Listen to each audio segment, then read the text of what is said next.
What's up, guys? Today we are going to be talking about the Game Awards 2024. Now, I do want to give my flowers to Astrobot. Even though I haven't played it, I saw it from afar. I will be playing it, but I think that it winning Game of the Year is good for the gaming industry, because I think we need to go back to games that are fun. Instead of worrying about games that are difficult or people finding fun in difficulty, whether it's Elden Ring or whether it's these Souls-like games, I think there needs to be a focus on fun. Because at the end of the day, that's what we're all playing games for, to have fun.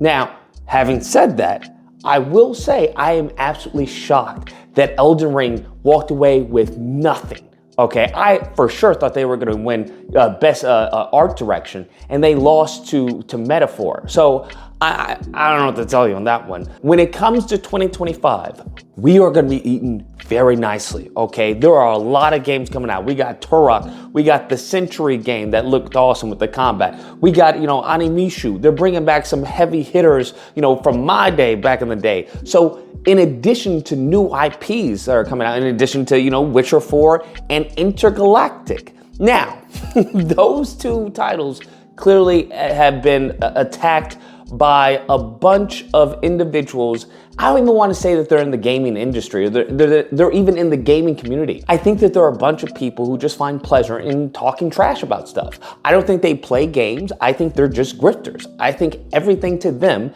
that includes a woman, that includes a non-male protagonist, or includes anything that remotely could possibly be outside of the norm that they placed this box into, is considered woke to them. A term that has already been bastardized, because that's not what woke means. So to them, woke is now just a pejorative they throw around against anything they don't like.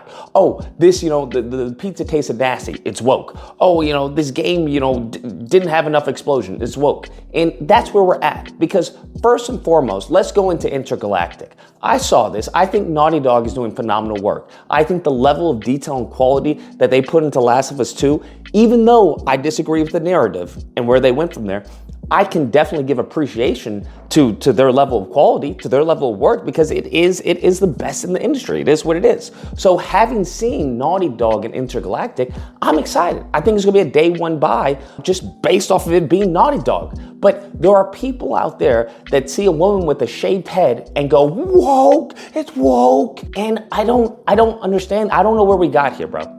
I don't know how we got here with these outraged reactionaries. Because to me, what I see is, why is she shaving her head? This character has clearly gone through something. They do a slow pan, right, of her having a picture with her friends. And one of the guys, I forgot, is from Saul, the Saul series. I like him, he's really good, but he's also from Breaking Bad. I didn't watch Breaking Bad. I came in on Better Call Saul. So we see him, we see her with hair, and we see the dude from Eternals in the background. The same guy who she's chasing. So there's so much backstory there that you can opine about and start reading some of the stuff. I didn't read it all, I just look at the picture, but you can pause and read it. They clearly put that in the trailer to give you an understanding of maybe why she's in this predicament, maybe who she's talking to, what is going on in this world, and people completely overlook this and just see a bald woman and go, bad, woke. And I'm just like, this level of stupidity is, I don't know, it's disrespectful to the gaming community, right?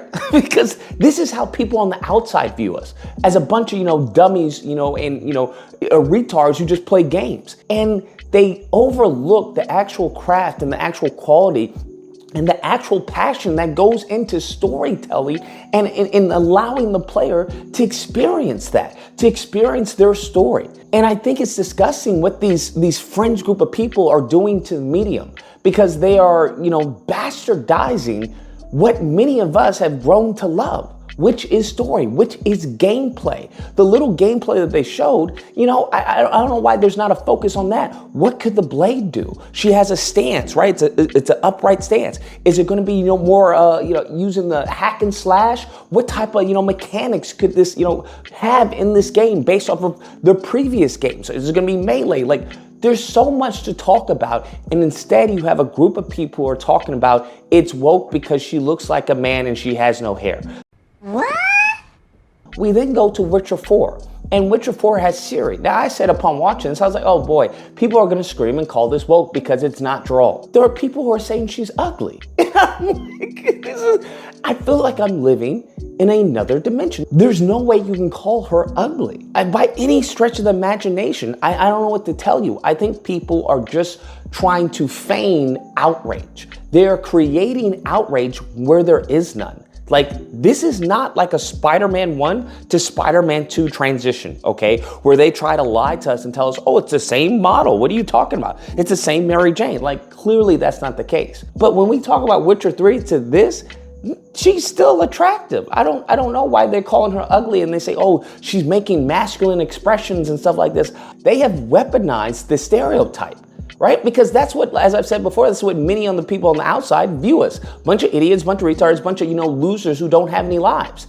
And these outrage reactionaries are proving them to be true. They're proving that they don't know what a woman looks like. And I think a lot of people are basing their opinions that it's not really their opinion. Their opinions are based off of somebody they watch or they're listening to. So it's poisoning the well for them to even come up with their own ideas and their own opinion on what this is.